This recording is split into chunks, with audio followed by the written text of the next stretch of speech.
ఏమి ఆధారాలు లేవు. ఆయన ఆధారాలు ఏందో ఆయన దగ్గర ఉన్నాయి, ఫస్ట్ చూపించాలి. ఆయన దగ్గర ఆధారం వల్ల అబద్ధాలు ఆవిడే, అది ఒకటే పెద్ద ఆధారం. వాళ్ళు ఏంటంటే దాన్ని అరటి పండు కొలిసి నోట్లో పెట్టినంత ఈజీగా ఎక్కువ వెళ్తున్నారు. అది వాళ్ళకి వెన్నుతో పుట్టే ఉద్యోగం, అది వాళ్ళ కుటుంబానికే అది ఒక గొప్ప వరం అన్నట్టు. తప్పకుండా న్యాయపరమైన చర్యలు తీసుకుంటాం. నాకు తెలిసి ఒక రైతు నాయకునిగా నేను 30 ఏళ్ళకి రాజకీయాలలో ఉన్నా, 100% అది డిజైన్ సరిగా లేక కుంగిపోయింది. 100కు 100%. ఇది నా పర్సనల్ ఒపీనియన్. నేను ఇంతకుముందే చెప్పినవి. నువ్వు అక్కడ ఫెయిల్ చేసినట్టు నిరూపిస్తే నేను రాజీనామా చేస్తాను. నీకు మొదలే ఆ విషయం చెప్పాను. నువ్వు నిరూపించకపోతే నువ్వు రాజీనామా చేస్తావా అని చెప్పి అడిగిన. ఒకటే నేను మీ మొదలే నేను మాట్లాడిన సందర్భంలో స్టార్టింగ్ చెప్పినవి. హరీష్ రావు గారు నిరూపించగలిగితే, మీరు నిరూపించగలిగితే, ఫెయిల్ చేసినట్టు నిరూపించగలిగితే నేను రాజకీయాలకు వెళ్ళి తప్పుకుంటా. ఎమ్మెల్యే పెద్దపల్లి ఎమ్మెల్యే పదవికి రాజీనామా చేస్తాను. నువ్వు రాజకీయాలకు వెళ్ళి తప్పుకొని నీ ఎమ్మెల్యే పదవికి రాజీనామా చేస్తావు, లేకపోతే ఉద్యమ సమయంలో వాటికి పెట్రోల్ పోసుకొని అగ్గిపెట్టి దొరకాలంటేనా? ఉద్యమ సమయంలో, తెలంగాణ ఉద్యమ సమయంలో పెట్రోల్ పోసుకొని అగ్గిపెట్టి అంటేనా? ఇది కూడా అధికారుల నివేదిక నేను చెప్పినట్టు రాదు.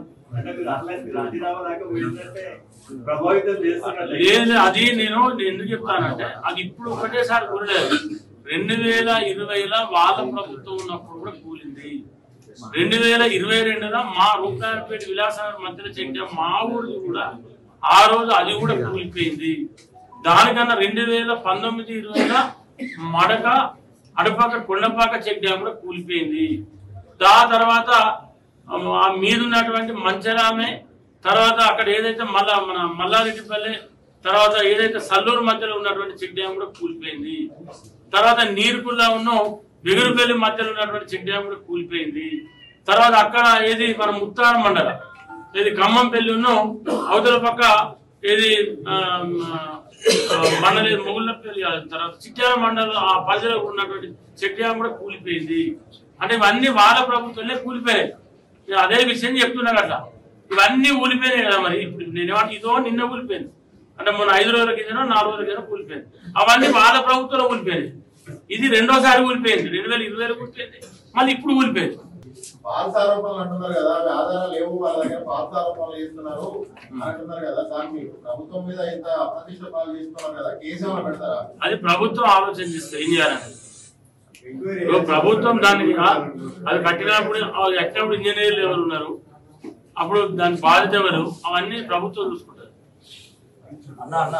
వాళ్ళ విలాసాగర్ ఉన్న పేట మధ్యలో ఉన్నది కదా, అది ఈ రోజు కూడా నిన్న కొంతమంది రైతులు అడిగారు హరీష్ రావు గారిని, అన్న అది కూడా పోస్తుంది, నీళ్లు పోస్తుంది సెంటర్కి వెళ్ళి, అది 6 ఫీట్ ఉంటుంది, మధ్యలో నుండి కట్ అయిపోయి మధ్యలోకి వెళ్ళి వాటర్ ఫ్లో అవుతుంది, అది కూడా చూడండి సార్ అని చెప్పి ఆయన అది చూడలే, అది పట్టించుకోకుండా వెళ్ళిపోయాడు. ఎంత పట్టించుకుంటున్నారు? 2020 కౌశిక్ రెడ్డి కూడా కాంగ్రెస్ పార్టీలో ఆయన కూడా వచ్చినప్పుడు ఆ చెడ్డ ఇప్పుడు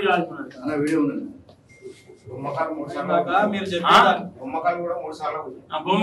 సార్లు కూలిపోయాడు. జాన్ చెప్తాను కరీంనగర్ మండలం, కరీంనగర్ మండలంలో బొమ్మకాలు 3 సార్లు కూలిపోయారు.